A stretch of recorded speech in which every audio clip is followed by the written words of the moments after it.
आज की कहानी एक किसान लड़के की है जिसे एक ऐसी लड़की से इश्क हो जाता है जिसके साथ एक रात बिताने के लिए लोग अपना सब कुछ लुटाने को तैयार रहते हैं और जो भी उसके साथ रात बिताता है वो खुद को बहुत ही खुशनसीब समझता है। फिर एक दिन वो किसान लड़का उस लड़की को अपने साथ घर ले आता है। इसके बाद दोनों मिलकर करते हैं ऐसे ऐसे कांड जो देखेंगे हम आज की इस कहानी में। हेलो दोस्तों, मेरा नाम है इशिता और कहानी की शुरुआत साल 1850 में कैलिफोर्निया के रॉकीज नाम के एक छोटे से शहर से शुरू होती है। यहाँ एंजल नाम की एक बेहद खूबसूरत लड़की रहती है, लेकिन वो एक ऐसी लड़की है जिसके साथ रात बिताने के लिए लोगों को लॉटरी के जरिए चुना जाता है। जिसका नंबर निकलता है वो खुद को बहुत खुशनसीब समझता है। अब यहाँ पर एंजल को देखते हैं जो मजबूर और लाचार नजर आती है। उसे अपने बचपन के दिन याद आते हैं जहाँ वो अपनी माँ नीना के साथ रहती थी और उस दिन वो बहुत खुश थी क्योंकि उसके पिता एलेक्स उससे पहली बार मिलने आने वाले थे। पर जब एलेक्स आता है तो वो अपनी बेटी से सही से बात भी नहीं करता और उसे कमरे से बाहर जाने को कहता है और नीना से कहता है, तुम मेरे घर में सिर्फ रहती हो लेकिन मैंने तुमसे शादी नहीं की और ना ही करूंगा। मैंने कहा था ये बच्चा मुझे नहीं चाहिए क्योंकि ये नाजायज बच्चा है। ये सुनकर नीना गुस्से में भड़क उठती है जिससे एलेक्स भी गुस्से में आकर उसे बहुत मारता है और फिर वहाँ से चला जाता है। पर ये सब एंजल ने बाहर से सुन लिया था और अपने पिता का ये रूप देखकर वो रोने लगती है। फिर उसकी माँ बाहर आकर उसे समझाती है कि इसमें तुम्हारी कोई गलती नहीं है, मैं इस दुनिया में सबसे ज्यादा प्यार तुमसे करती हूँ। अब कुछ दिन बाद नीना को एलेक्स से एक खत मिलता है जिसमें लिखा होता है कि उसने उनके लिए सभी रास्ते बंद कर दिए हैं, उसने घर भी बेच दिया है और उनसे कभी ना मिलने का फैसला कर लिया है। इसके बाद नीना अपनी बेटी को लेकर घर छोड़ देती है और अपना गुजारा करने के लिए अपने सारे गहने बेचने के लिए जॉन नाम के एक जौहरी के पास जाती है। लेकिन जॉन कहता है कि ये गहने नकली हैं, जिनकी कोई कीमत नहीं है, लेकिन तुम खुद बहुत कीमती हो। अगर तुम मेरे लिए काम करोगी तो तुम्हें पैसे मिल सकते हैं और यहाँ रहने की जगह भी मिल जाएगी। नीना अपनी मजबूरी की वजह से जॉन की बात मान लेती है। इसके बाद जॉन सबसे पहले नीना से इंटीमेट होता है और फिर उसे काम पर लगा देता है ताकि वो दोनों पैसे कमा सकें। लेकिन कुछ ही दिनों बाद नीना को एक गंभीर बीमारी हो जाती है और कुछ दिनों में उसकी मौत हो जाती है। अपनी माँ को इस हालत में मरते देख एंजल बहुत रोती है, लेकिन वो खुद भी बेसहारा थी। अब आगे एंजल किस तरह शहर के लोगों के बीच एक महंगी लड़की बनती है ये हमें आगे पता चलेगा। अब कहानी प्रेजेंट में आती है जहाँ हम माइकल नाम के एक किसान को देखते हैं। वो अपने खेतों का सारा काम अकेले करता है और एक समझदार और धार्मिक लड़का है जो रोज चर्च जाकर प्रार्थना करता है। पर आज वो गॉड से अपने लिए एक लाइफ पार्टनर मांगता है जो उसे सच्चा प्यार करे और हमेशा उसका साथ दे। उसी दिन शाम को जब माइकल अपना सामान बेचने के लिए शहर जाता है तो उसकी नजर एंजल पर पड़ती है जो घूमने के लिए बाहर निकली थी और पहली ही नजर में एंजल उसे बहुत अच्छी लगती है। माइकल अपने दोस्त से एंजल के बारे में पूछता है तो वो बताता है कि एंजल इस शहर के एक पैलेस में रहती है और वो यहाँ की सबसे खूबसूरत और महंगी लड़की है जिसके साथ रात बिताने के लिए लोगों की लाइन लगी रहती है। ये सुनकर माइकल को अजीब लगता है, लेकिन वो सोचता है कि चाहे उसका बैकग्राउंड कुछ भी हो, एक बार उससे जरूर मिलना होगा। अब शाम को जब एंजल की एक शिफ्ट खत्म होती है तो वहाँ की बॉस डचेस का एक बॉडीगार्ड आता है जो हर शिफ्ट के बाद कमाई लेने आता है, लेकिन उसे कमाई कम लगती है इसलिए वो एंजल से बदतमीजी से पूछता है, तुमने और सोना कहाँ छुपाया है? एंजल भी गुस्से में आकर उसे गालियाँ देती है, जिसके बाद वो उसे पीटना शुरू कर देता है और उसे बाथटब में डुबोने लगता है। तभी डचेस वहाँ आकर उसे रोकती है और बॉडीगार्ड से कहती है, अगर एंजल को एक खरोंच भी आई तो नीचे खड़े लोग तुम्हें नहीं छोड़ेंगे। अब गुस्सा छोड़ो और जल्दी उसे दूसरे शिफ्ट के लिए तैयार करो। थोड़ी देर बाद एंजल फिर से अपने काम के लिए तैयार होती है और इस बार माइकल उससे मिलने आता है। एंजल उससे पूछती है, मैं तुम्हें कैसे खुश कर सकती हूँ? तो वो कहता है, मैं तुमसे सिर्फ बात करने आया हूँ, मैं दूसरों की तरह नहीं बल्कि एक किसान हूँ और अपने फार्म पर काम करता हूँ। फिर वो एंजल को शादी का प्रपोजल करता है, लेकिन एंजल ये सुनकर हंस पड़ती है और कहती है, ये इस हफ्ते का 5वां प्रपोजल है। मेरे पास ऐसे कई लोग आते हैं जो मीठी मीठी बातें करते हैं। अब माइकल का समय खत्म हो जाता है और एंजल उसे रूम से बाहर निकाल देती है, लेकिन अगले दिन माइकल 2 गुना पैसे देकर एंजल से फिर मिलने आता है। वो एंजल से कहता है, मुझे पहली नजर में ही तुमसे प्यार हो गया था और मैं चाहता हूँ कि तुम मेरे साथ चलो, हम शादी करके हमेशा साथ रहेंगे। एंजल उसकी बातों को सीरियसली नहीं लेती है और कहती है, तुम अपना पैसा और समय दोनों बर्बाद कर रहे हो, इसलिए मेरे पास आओ और अपना काम खत्म करके यहाँ से चले जाओ। मैं कभी भी हमेशा के लिए तुम्हारी नहीं हो सकती। इतने में माइकल का समय खत्म हो जाता है और फिर से वही बॉडीगार्ड आता है और माइकल को जाने के लिए कहता है। अब आगे माइकल का दोस्त उसे समझाने की कोशिश करता है कि एंजल उसके लिए सही नहीं है, लेकिन माइकल कहता है, मैं एक बार और ट्राई करना चाहता हूँ। फिर शाम होते ही फिर से एंजल से मिलने पहुँच जाता है। इस बार वो एंजल को अच्छे से समझाने की कोशिश करता है और कहता है, मुझे समझ नहीं आता कि तुम इस नरक जैसी जिंदगी में क्यों रहना चाहती हो। क्या तुम्हें मेरे लिए कुछ भी महसूस नहीं होता या फिर तुम्हारे दिल में तुम्हें कोई फीलिंग्स ही नहीं है। फिर माइकल उसे प्यार से किस करता है और कहता है, क्या अब भी तुम्हें मेरा प्यार महसूस नहीं हो रहा? एंजल जवाब देती है, मैं तुमसे प्यार नहीं करती और ना ही शादी करना चाहती हूँ। तुम बस एक मामूली किसान हो और कुछ नहीं। ये सुनकर माइकल को बुरा लगता है और वो चुपचाप वहाँ से चला जाता है। अब कहानी फिर से एंजल के बचपन में चली जाती है। जब एंजल की माँ का निधन हो गया था, तब जॉन नाम का वो जौहरी एंजल को एक दूसरे शहर में ले गया था। वो उसे बेचने के लिए लाया था, लेकिन वहाँ काम करने वाली सैली नाम की एक लड़की जॉन से रिक्वेस्ट करती है कि इस लड़की को कहीं और ले जाओ, ये जगह उसके लिए सही नहीं है। लेकिन जॉन नहीं मानता और एंजल को बॉस के कमरे में ले जाता है। थोड़ी देर बाद यहाँ का बॉस ड्यूक आता है। फिर जॉन कहता है, इस लड़की को ले लो और मुझे मेरा पैसा दे दो। लेकिन ड्यूक के इशारे पर उसके आदमी जॉन को मार देता है। ये देखकर एंजल डर जाती है, लेकिन ड्यूक कहता है, अब से तुम मेरे लिए काम करोगी। और इस तरह वो एंजल को डरा धमका कर वहाँ रख लेता है। कुछ सालों में जब एंजल बड़ी हो जाती है तो ड्यूक उसे इस काम में लगा देता है। एंजल के दिल से अब डर नाम की चीज खत्म हो चुकी थी और उसे विश्वास हो गया था कि दुनिया के सारे मर्द एक जैसे होते हैं। लेकिन फिर भी वो मजबूर थी। अब एक दिन वहाँ पर एलेक्स आता है, पर वो नहीं जानता था एंजल उसकी बेटी है। फिर जब एंजल को लेकर कमरे में जाता है तो वो उसे अपनी सच्चाई बताती है, जिससे एलेक्स को एहसास होता है कि उसी की वजह से उसकी बेटी की जिंदगी बर्बाद हो गई है। इसलिए वो खुद को दोषी मानते हुए आत्महत्या कर लेता है। इसी बीच सैली एंजल को कुछ पैसे देकर वहाँ से भागने में मदद करती है। जब ड्यूक को ये पता चलता है तो वो गुस्से में सैली की हत्या करवा देता है। एंजल को एक शिप पर बैठते हुए दिखाया जाता है, जिससे वो शहर से दूर जा रही होती है। शिप में कुछ और लड़कियां भी होती हैं जो उससे बातें करती हैं। लेकिन जब एंजल दूसरी शहर रॉकीज में पहुंचती है तो वो लड़कियां उसे पीट कर बेहोश कर देती हैं और उसके पैसे चुरा लेती हैं। इसके बाद डचेस नाम की एक औरत ने उसे बचाया और अपने पैलेस में लाकर उसे धंधे पर लगा दिया था। अब कहानी प्रेजेंट में आती है, जहाँ एंजल की तबीयत खराब हो जाती है। उसकी दोस्त के पूछने पर वो जवाब देती है कि वो माइकल के बारे में सोचते सोचते कमजोर हो गई है। अब उसने तय कर लिया है कि वो ये काम छोड़ देगी। उसने अपने सारे पैसे डचेस के पास सेफ रखे हुए थे, इसलिए वो डचेस से अपने पैसे मांगने जाती है। लेकिन डचेस कहती है, यहाँ से जाने के बाद तुम क्या करोगी? मैं तुम्हें यहाँ अच्छा खाना, कपड़े और रहने की जगह देती हूँ, बाहर तुम्हें क्या मिलेगा? लेकिन एंजल ने अपना मन बना लिया था। वो कहती है, मेरे पैसे मुझे दे दो। इस पर डचेस गुस्से में आ जाती है और कहती है, मैं तुम्हें कुछ भी नहीं दूंगी। एंजल को भी गुस्सा आ जाता है और वो डचेस पर चिल्लाने लगती है। इसके बाद डचेस अपने आदमी को बुलाती है और कहती है, एंजल को सबक सिखाओ। जिसके बाद वो आदमी एंजल को ले जाकर बहुत मारता है। उसी रात माइकल को सपना आता है कि एंजल के साथ कुछ बुरा हो रहा है। अगली सुबह वो पैलेस पहुंच जाता है और देखता है कि एंजल की हालत बहुत खराब है। उसे बहुत गुस्सा आता है और वो डचेस से कहता है, अब मैं इसे यहाँ से लेकर जा रहा हूँ। लेकिन डचेस कहती है, एंजल पर मेरा कर्ज है और कर्ज चुकाए बिना वो कहीं नहीं जा सकती। जो सुनकर माइकल डचेस को एंजल के कर्ज से 3 गुना ज्यादा पैसे दे देता है। फिर वो एंजल को अपनी माँ की अंगूठी देकर कहता है, क्या तुम मुझसे शादी करोगी? जिस पर एंजल हाँ कहती है। इसके बाद माइकल एंजल को अपने फार्म पर ले जाता है। मार की वजह से उसकी हालत बहुत खराब थी। वो माइकल से कहती है,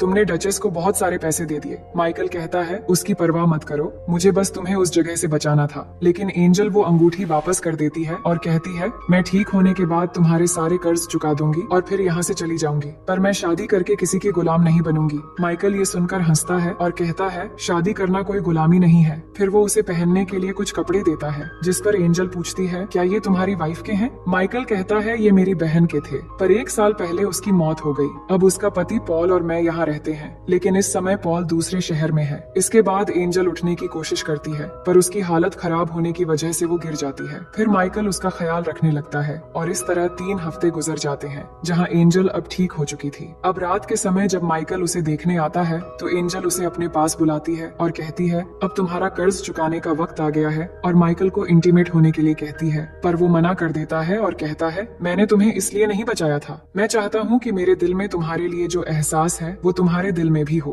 और जब तक ऐसा नहीं होता तब तक मैं तुम्हारे करीब नहीं आऊंगा। दोनों और भी बातें करते हैं। एंजल कहती है, जब मैं छोटी थी तब मेरी माँ गॉड से बहुत प्रार्थना करती थी, लेकिन फिर भी उन्हें नरक जैसी जिंदगी मिली, इसलिए मुझे गॉड पर विश्वास नहीं है। अगली सुबह जब माइकल फार्म में काम कर रहा था तो एंजल जाकर उससे कहती है, मैं तुम्हारी बीवी वाला काम नहीं संभाल सकती, लेकिन जब तक यहाँ हूँ तुम्हारे साथ फार्म में काम कर सकती हूँ। जिस पर माइकल भी मान जाता है। इसके बाद वो उसे खेती की कई चीजें सिखाता है, जैसे कि अंडे लाना और मुर्गी पालना, और मछली पकड़ने के साथ साथ कई काम भी सिखाता है। इन सब कामों में एंजल को भी मजा आने लगता है। फिर एक रात माइकल उसे जगाकर कहता है, चलो हमें कहीं जाना है। एंजल कहती है, थोड़ी देर बाद सुबह होने वाली है, अब रात को कहाँ ले जाओगे? जिसके बाद माइकल उसे एक पहाड़ी पर ले जाता है और वहाँ से खूबसूरत सनराइज दिखाता है और कहता है, मैं तुम्हें ऐसी ही जिंदगी देना चाहता हूँ जिसमें बहुत सारे रंग होंगे, ठीक इसी सनराइज की तरह। एंजल कहती है, अगर तुम मेरी जिंदगी का आधा सच भी जान लोगे तो मुझसे नफरत करने लगोगे। इस पर माइकल कहता है, वो जिंदगी तुमने नहीं चुनी थी, लेकिन अब तुम अपनी मनचाही जिंदगी चुन सकती हो। पर एंजल कहती है, मुझे पता भी नहीं कि मैं यहाँ पर क्यों हूँ। तुम मुझे अपनी बीवी तो मानते हो पर मेरे करीब नहीं आते। माइकल बताता है, मैं बस इंतजार कर रहा था तुम्हारे दिल में वो एहसास होने का। जिसके बाद दोनों किस करने लगते हैं। फिर दोनों घर चले आते हैं। घर आकर माइकल पहली बार एंजल के साथ इंटीमेट हो जाता है और दोनों इस पल को बहुत एंजॉय करते हैं। अब अगले दिन फार्म में पॉल आता है और माइकल से मिलता है। पॉल अपने काम के लिए दूसरे शहर गया था और वो बहुत दिनों बाद लौटा है। दोनों एक दूसरे का हालचाल पूछते हैं और माइकल कहता है कि मैंने शादी कर ली है। इसके बाद वो जब पॉल को एंजल से मिलवाने ले जाता है तो पॉल उसे देखकर पहचान लेता है, पर इस वक्त वो कुछ भी नहीं कहता। फिर माइकल के जाने के बाद वो एंजल से बात करता है और कहता है, मैं अच्छे से जानता हूँ कि तुम कौन हो और किस तरह का काम करती हो। माइकल बहुत ही अच्छा लड़का है, उसे एक अच्छी बीवी मिलनी चाहिए, ना कि तुम जैसी। एंजल कहती है, वो खुद मेरे पास आया था और सब जानने के बाद ही उसने मुझे अपनाया और ये बात तुम्हें भी एक्सेप्ट कर लेनी चाहिए। लेकिन पॉल नहीं मानता और यहाँ से माइकल के पास जाता है और एंजल के बारे में बताने लगता है कि वो एक घटिया लड़की है और उसके बारे में उल्टा सीधा बोलने लगता है। तो माइकल उसे एक पंच मार देता है और कहता है, अगर तुम मुझे भाई जैसा मानते हो तो एंजल को भी एक बहन जैसी माननी पड़ेगी। फिर उसे सॉरी भी कहता है और समझाता है, तुम चाहो तो शहर जाकर एक नया बिजनेस शुरू कर सकते हो और पहले की तरह अच्छे से जी सकते हो। नेक्स्ट सीन में एंजल और माइकल को एक साथ देखते हैं। माइकल कहता है, अगले दिन पॉल शहर जा रहा है और उनके बीच जो हुआ वो भी बताता है। फिर एंजल के पास आकर कहता है, मुझे तुम्हारे साथ पूरी जिंदगी बितानी है। मैं चाहता हूँ कि हमारे बच्चे हो और हम पूरी जिंदगी खुश रहे। पर एंजल माँ नहीं बन सकती थी और ये बात अब तक माइकल को नहीं पता थी। अब यहाँ पर हमें एंजल का पास्ट दिखाया जाता है कि वो एक बार प्रेग्नेंट हो गई थी और ऐसा फिर से ना हो, इसलिए ड्यूक ने एक डॉक्टर को बुलाया और जबरदस्ती एंजल को पकड़कर उसका अबॉर्शन करवा दिया ताकि वो कभी भी मां न बन पाए। अब दूसरे दिन से एंजल फार्म के सारे कामों को अच्छे से करने लगती है और उसने फिशिंग करना भी सीख लिया था क्योंकि वो कहीं न कहीं माइकल के प्यार को समझने लगी थी। पर अभी भी वो खुद को दोषी मान रही थी क्योंकि उसके अतीत की कड़वी सच्चाइयों के बारे में माइकल को कुछ नहीं पता था, इसलिए वो खुद को माइकल के काबिल नहीं मान पा रही थी। फिर वो दोनों एक रास्ते से गुजरते समय कुछ लोगों को देखते हैं। वो एक फैमिली थी और उनकी माँ एलिजाबेथ प्रेग्नेंट थी। उनका अपना घर नहीं था और वो किसी दूसरी जगह रहने के लिए जा रहे थे। तो माइकल और एंजल उनका ख्याल रखने के लिए उन्हें घर ले आते हैं और उन्हें खाना देते हैं। वो उनकी बहुत शुक्रगुजारी होते हैं और उनकी मरियम नाम की एक बड़ी बेटी भी थी जो एंजल से पूछती है, तुम और माइकल कैसे मिले थे? तो वो उसे बता देती है कि वो पहले क्या थी और किस तरह वो मिले थे और इसी बीच दोनों अच्छे फ्रेंड्स बन जाते हैं। अब ऐसे ही समय गुजरने लगती हैं और एलिजाबेथ एक बेटे को जन्म देती है जिससे सभी बहुत खुश होते हैं। माइकल और मरियम दोनों मिलकर उस बच्चे का ख्याल रख रहे थे जो देखकर एंजल को लगता है कि मरियम और माइकल की जोड़ी बहुत ही अच्छी रहेगी। फिर रात को मरियम के पिता सबको बताते हैं कि उन्होंने पॉल से कुछ जमीन खरीद ली है और अब वो सब मिलकर यही रहेंगे। अगले दिन जब माइकल और एंजल खेत में होते हैं तो एंजल कहती है, मरियम बहुत ही प्यारी लड़की है और तुम दोनों की जोड़ी बहुत अच्छी लगेगी। इस पर माइकल कहता है, मैं सिर्फ तुमसे प्यार करता हूँ और हमारे बीच कोई भी नहीं आ सकता। इसके बाद एंजल उसे वो सच बता देती है कि ड्यूक ने एक डॉक्टर से जबरदस्ती उसका ऑपरेशन करवाया था जिससे वो अब कभी भी मां नहीं बन सकती। मगर माइकल कहता है, तुम जैसी भी थी इससे फर्क नहीं पड़ता, मैं तुमसे बहुत प्यार करता हूँ और ये कभी भी नहीं बदलेगा और हमें कभी भी उम्मीद नहीं छोड़नी चाहिए क्योंकि कभी भी कुछ भी हो सकता है। पर एंजल ने ये मान लिया था कि ऐसा कुछ भी नहीं होगा, ना वो कभी माँ बन सकती है और ना ही माइकल की एक अच्छी बीवी। उसके बाद हम दोनों को डिनर करते हुए देखते हैं जहाँ एंजल कहती है कि मुझे उस जगह ले चलो जहाँ पर हमने सनराइज देखा था। फिर दोनों वहाँ जाकर सनसेट देखते हैं और उस पल को यादगार बनाने के लिए दोनों वहीं पर इंटीमेट हो जाते हैं। फिर अगली सुबह एंजल मरियम के लिए एक लेटर लिखती है और उसमें माइकल की अंगूठी रखकर सबके जागने से पहले एक आदमी के साथ शहर चली जाती है। इसके बाद मरियम को वो लेटर मिलती है जिसमें लिखा होता है कि माइकल और मरियम की एक खूबसूरत जोड़ी बन सकती है और वो हमेशा खुश रहेंगे। फिर मरियम वो लेटर माइकल को दिखाती है और कहती है, तुम्हें जाकर उसे रोकना चाहिए। पर माइकल कहता है, मैंने उसके लिए सब कुछ किया और उसे अपने प्यार का एहसास भी दिलाया। अब ये उसकी जिंदगी है और वापस आने का फैसला भी उसी को करना होगा। वही एंजल शहर के एक होटल में पहुंचती है और होटल ओनर से कहती है, अगर आपको किसी कुक की जरूरत है तो मैं वो काम कर सकती हूँ, पर मुझे यहाँ रहने के लिए जगह भी चाहिए। ये सुनकर होटल ओनर मान जाता है। अब एंजल वहाँ काम पर लग जाती है, पर उसी दिन ही ड्यूक का एक आदमी उसे वहाँ काम करते हुए देख लेता है। उसी रात को होटल में आग लग जाती है और सब कुछ जल जाता है। अगले दिन एंजल जले हुए सामानों को समेट रही थी, तभी उसके सामने ड्यूक आता है। ड्यूक वही आदमी है जिसने एंजल को बचपन में जॉन को मारकर अपने कब्जे में किया था था। अब उसने इस शहर में आकर अपना वही धंधा शुरू किया है जिसके बारे में एंजल नहीं जानती थी। वो एंजल को अपने साथ चलने के लिए कहता है, पर वो कहती है कि तुम मुझसे जबरदस्ती नहीं कर सकते। इसके बाद ड्यूक बताता है, कल रात होटल में मैंने ही आग लगवाई थी। अब अगर तुम नहीं मानती तो मैं इस होटल ओनर को भी मरवा दूंगा। इसके बाद एंजल ना चाहते हुए भी उसके साथ चली जाती है, लेकिन वहाँ जाकर देखती है कि ड्यूक के पास दो छोटी छोटी लड़कियां हैं जिनके साथ वो उसी की तरह जबरदस्ती काम करवाता है। ये देखकर एंजल कहती है कि तुम बड़ी लड़कियों को हैंडल नहीं कर सकते, इसलिए छोटी बच्चियों को लाकर उन पर जुल्म करते हो। ड्यूक उसे धमकाते हुए कहता है, अगर तुम मेरे खिलाफ गई या भागने की कोशिश की तो मैं तुम्हें मार डालूंगा। अब जल्दी से तैयार हो जाओ, मुझे तुम्हें सबके सामने ले जाकर दिखाना है। इसके बाद वो एंजल को स्टेज में ले जाकर सबको दिखाना चाहता था, पर इसी बीच एंजल पहली बार गॉड से प्रे करती है कि अगर आप सच में हो तो उन छोटी बच्चियों के लिए ही सही मेरी मदद करो और मुझे सच बोलने की शक्ति दो।